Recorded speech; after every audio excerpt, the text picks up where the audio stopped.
Hello and welcome to my channel दोस्तों। आज हम बात करने वाले साउथ कोरियन मूवी की जिसका नाम है जुंग ई और जिसमें आर्टिफिशियल इंटेलिजेंस का दबा के ही इस्तेमाल किया गया है। और अगर आप गलती से भूले बिसरे मेरे चैनल पर आए हो तो सब्सक्राइब करना ना भूलिए। बात करते हैं जुंग ई की, जिसमें हमें दिखाई देता है कि एक सोल्जर औरत जो शुरुआत में बेहोश पड़ी हुई होती है कुछ रोबोट्स के बीच में, उसे अचानक होश आ जाता है और उसके सामने 3-4 रोबोट्स आ जाते हैं जिनके साथ वो बहुत ही शानदार तरीके से फाइट करती है। और वो अपने सीनियर को कॉल करती है बैकअप के लिए। उसे पता चलता है कि 30 मिनट में उसका बैकअप आने वाला है। जैसे ही हमें लगता है कि उसने सारे रोबोट्स को मार दिया है, तभी अचानक एक डॉग रोबो उसके पीछे पड़ जाता है। अब वो डॉग रोबो के साथ फाइट करती तो है, बट उसे पता चलता है कि वो कमज़ोर है, इसीलिए वो छुप कर एक छत पर जाके लटक जाती है। डॉग रोबो उसे आइडेंटिफाई कर लेता है और उस पर गोलियां चलाने ही वाला होता है। तब वो वहाँ से भाग जाती है और एक जीप के पीछे जाकर छुप जाती है। अब वो जैसे ही गोलियां चलाने वाली होती है, ऑल ऑफ सडन वो रुक जाती है और उसके सीने में एक गोली लग जाती है, जिसे देखने के बाद हमें ये भी पता चलता है कि वो सोल्जर भी खुद एक रोबो है। इसके बाद वो स्टॉल हो जाती है, यानी कि रुक जाती है। अब हमें पता चलता है कि कुछ साइंटिस्ट उस पर एक्सपेरिमेंट कर रहे हैं और ये पूरा सीन जो है वो एक्सपेरिमेंट का पार्ट है। वहाँ पर साइंटिस्ट एक बात कहते हैं कि हमेशा ये लड़की इसी सीन पर आकर क्यों रुकती है, इस चीज का अभी तक उन्हें कोई भी पता नहीं चला। वहाँ पे एक सीनियर साइंटिस्ट होती है जिसका नाम होता है यून। वो कहती है कि आज के लिए हमारा एक्सपेरिमेंट खत्म हो चुका है और हम आज छुट्टी ले लेंगे। कहानी में आगे हमें दिखता है कि बहुत सारे जनरल्स एक प्रेजेंटेशन देख रहे हैं जिसे एक डायरेक्टर प्रेजेंट कर रहा है, जो उनसे बात करते समय डर रहा है। इस इंट्रो से हमें ये पता चलता है कि हम 2140 साल में हैं, जहां पर रोबोट्स और आदमियों के बीच में वॉर हो जाता है और यहाँ पर दुनिया जो है ग्लोबल वार्मिंग की वजह से खत्म हो चुकी है। सिर्फ 3 सेक्टर्स बचे हुए हैं और 3 में से 2 सेक्टर्स रोबोट्स ने कब्जा कर लिया है। अब इंसान जो है वो इस आर्टिफिशियल इंटेलिजेंस का इस्तेमाल करके ऐसे सोल्जर्स बनाना चाहता है जो कि उन रोबो का तगड़े तरीके से मुकाबला करे और उन एरियाज़ को फिर से हमारे कब्जे में ला सके। लेकिन यहाँ पर ये होता है कि उन जनरल्स को ये सब चीज़ पता होती है और उन्हें इसमें कोई भी इंटरेस्ट नहीं होता है। वो कहते हैं कि अगर 40 साल पहले जुंग ई ने सही तरीके से लड़ा हुआ होता है तो आज ये नौबत ही नहीं आती। इससे हमें ये भी पता चलता है कि जुंग ई, ये जो सीनियर साइंटिस्ट है यून, उसकी माँ होती है। इस मीटिंग के बाद यून फिर से अपनी माँ के पास चली जाती है, उसका ब्रेन का स्कैन करती है और उसे पता चलता है कि अभी जो एक्सपेरिमेंट किया उसमें उसके ब्रेन का रिस्पॉन्स सही नहीं था, इसीलिए वो उसके ब्रेन को डिस्ट्रॉय करने के लिए कहती है।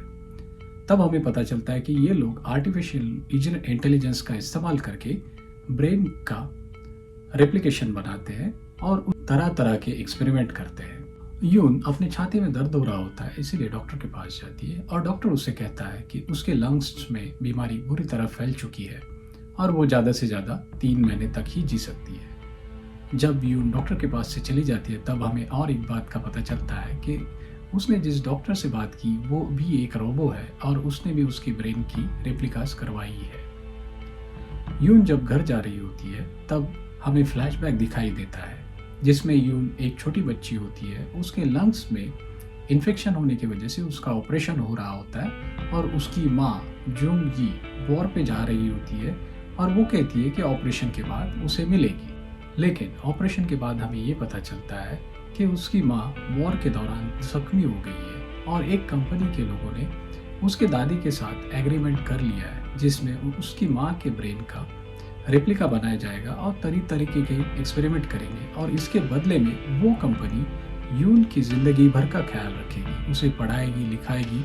और उसका खाने पीने का सारा प्रबंध वही कंपनी करेगी। अब हम आते हैं करंट सिनेरियो में, जहाँ पर एक्सपेरिमेंट फिर से शुरू हो जाता है। अब डायरेक्टर इस बार कुछ अलग करने की सोचता है, इसलिए वो जुंग ई की लेफ्ट लेग पर गोली चला देता है और फिर से एक्सपेरिमेंट करते हैं। इस बार फिर से वही उसी जगह पर जाकर वो रुक जाती है और हमें ये लगता है कि अब वो हार मानेगी, लेकिन वो हार नहीं मानती बल्कि उसके ब्रेन का एक अलग सा पार्ट एक्टिवेट हो जाता है। ये पार्ट अलग होता है जो कि अभी तक ग्रीन या रेड कलर में दिखाई देता है, बट ये येलो कलर में दिखाई देता है। इसके बारे में किसी भी साइंटिस्ट को पता नहीं होता है।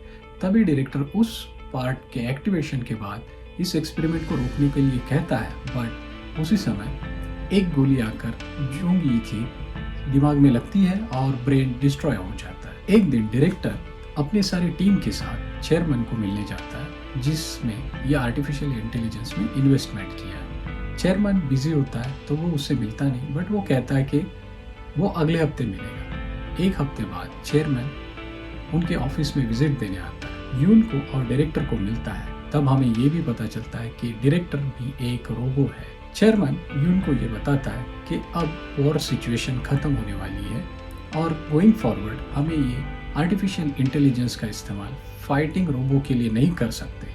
हमें इनका इस्तेमाल घरेलू कामों के लिए, जैसे कि साफ सफाई है या कुकिंग है, ऐसे वाले रोबोज बनाने पड़ेंगे। इसीलिए 2 दिन बाद हमें ये पूरा का पूरा प्रोजेक्ट क्लोज करना होगा। तुम्हें भी घर वापस जाना होगा और डायरेक्टर को मैं डिस्ट्रॉय कर दूंगा। ये सुनने के बाद यून को बहुत बुरा लगता है और वो चली जाती है अपने एक्सपेरिमेंट रूम में। जब वो एक्सपेरिमेंट रूम में जाती है तब उसे एक साइंटिस्ट नहीं मिलता, तो वो एक साइंटिस्ट के केबिन में जाती है। वहाँ जाने के बाद उसे पता चलता है कि वो साइंटिस्ट उसकी माँ के साथ गैर व्यवहार कर रहा होता है और उसको ये आदेश चेयरमैन ने दिया हुआ होता है। ये देखने के बाद यून को बहुत गुस्सा आता है। यून वहाँ से अपनी माँ को लेकर चली जाती है और फिर वो उस पे फिर से एक एक्सपेरिमेंट करती है। इस एक्सपेरिमेंट के दौरान वो उसका विजन एक्टिवेट नहीं करती है। इसीलिए जब जूंग ई होश में आती है तब उसे कुछ दिखाई नहीं देता, लेकिन उसका पूरा शरीर जो है वो नम होता है। अब जूंग ई और यून के बीच में बात होती है। तब यून उससे पूछती है कि तुम उसी प्लेस पर जाकर क्यों रुकती हो। तब जूंग ई उसे बताती है कि जब मैं वहां जाती हूँ तो मुझे एक छोटी सी डॉल दिखती है। वो डॉल वैसी ही डॉल है जैसे कि मेरी बेटी ने ऑपरेशन से पहले मुझे दी थी और वॉर के दौरान मैंने उसे लॉस कर दिया था। इसीलिए मुझे बहुत दुख होता है और मैं उसी जगह पे रुक जाती हूँ, ये सब चीज़ों को सोचते हुए। ये सुनने के बाद यून बहुत रोती है। उसे बहुत दुख हो जाता है कि मेरे वजह से मेरी माँ की जान चली गई। यून ये ठान लेती है कि कुछ भी करके उसे अपनी माँ को बचाना है। 2 दिन बाद, यानी कि जब आखिरी दिन होता है एक्सपेरिमेंटेशन का, तब साइंटिस्ट और यून उस लैब में होते हैं। वहाँ पे यून बाकी साइंटिस्ट को जाने के लिए कहते हैं और यून जून को ये बताती है कि तुम अभी बेहोश हो, लेकिन तुम मेरी बातों को सुन सकते हो और इस बात का ख्याल रखना, वॉर के बाद तुम्हें ये लोग अलग अलग कामों के लिए इस्तेमाल करने वाले हैं। इसके बाद फिर से एक्सपेरिमेंट की शुरुआत होती है। हालांकि ये एक्सपेरिमेंट आखिरी बार होने वाला होता है, इसलिए डायरेक्टर को भी कोई इंटरेस्ट नहीं होता। और जैसे ही जूंग ई मर जाती है वो चला जाता है। बट जब वो जा रहा होता है तब उसके दिमाग में एक ख्याल आता है और वो लौट कर वापस आता है और वही टेलीकास्ट फिर से देखता है। तब उसे पता चलता है कि इस बार जूंग ई को गोली नहीं लगी थी, गोली उसके आगे जीप पर लगी थी, लेकिन उसने मरने का नाटक किया। तब उसे पता चलता है कि ये कोई तो षड्यंत्र रचा गया है। इसीलिए वो उस लैब के फायर अलार्म्स एक्टिवेट कर देता है, जिसकी वजह से पुलिस भी 5 मिनट में वहाँ पहुँचने वाली होती है। और साथ ही साथ वो अपने आर्टिफिशियल इंटेलिजेंस कॉम्बैट सोल्जर्स को भी रिलीज कर देता है और कहता है कि जूंग ई जहाँ पर भी है उसे ढूंढकर मार दिया जाए। अब जूंग ई और यून एक साथ होते हैं। वहीं पर ये आर्टिफिशियल इंटेलिजेंस के सोल्जर्स पहुंच जाते हैं और उनके बीच में फाइट होती है। जूंग ई उन सबको मार देती है, लेकिन पुलिस भी उसी समय वहां पे पहुंच जाती है, जो पुलिस भी रोबोहीज होती है। अब यून एक काम करती है, वो एक आर्टिफिशियल इंटेलिजेंस रोबो के दिमाग को निकाल लेती है और अपनी माँ का दिमाग उसमें लगाती है और उस रोबो को लेकर बाहर निकल जाती है, जिसकी वजह से लोगों को लगता है कि जूंग ई अभी भी लैब के अंदर है। पुलिस उसे ढूंढते हैं और जब पुलिस को उनकी लाश मिलती है तब उसे पता चलता है कि ये तो ब्रेन है ही नहीं यहाँ। तब पुलिस और डायरेक्टर ये दोनों भी यून और जूंग ई जिस ट्रेन में जा रहे होते हैं उस पर हमला कर देते हैं। वहाँ पर जूंग ई और पुलिस के बीच में फाइट होती है। तभी डायरेक्टर उसे ये बोलता है कि यून, मैं तुम्हारी माँ को मार दूंगा या फिर तुम्हें मार दूंगा क्योंकि तुम उसकी बेटी हो। तब यून उसे ये कहता है कि मैंने मेरी माँ के दिमाग के बेटी रिलेटेड सारे डेटा को डिलीट कर दिया, इसलिए मेरी माँ को पता ही नहीं कि उसे कोई बेटी थी।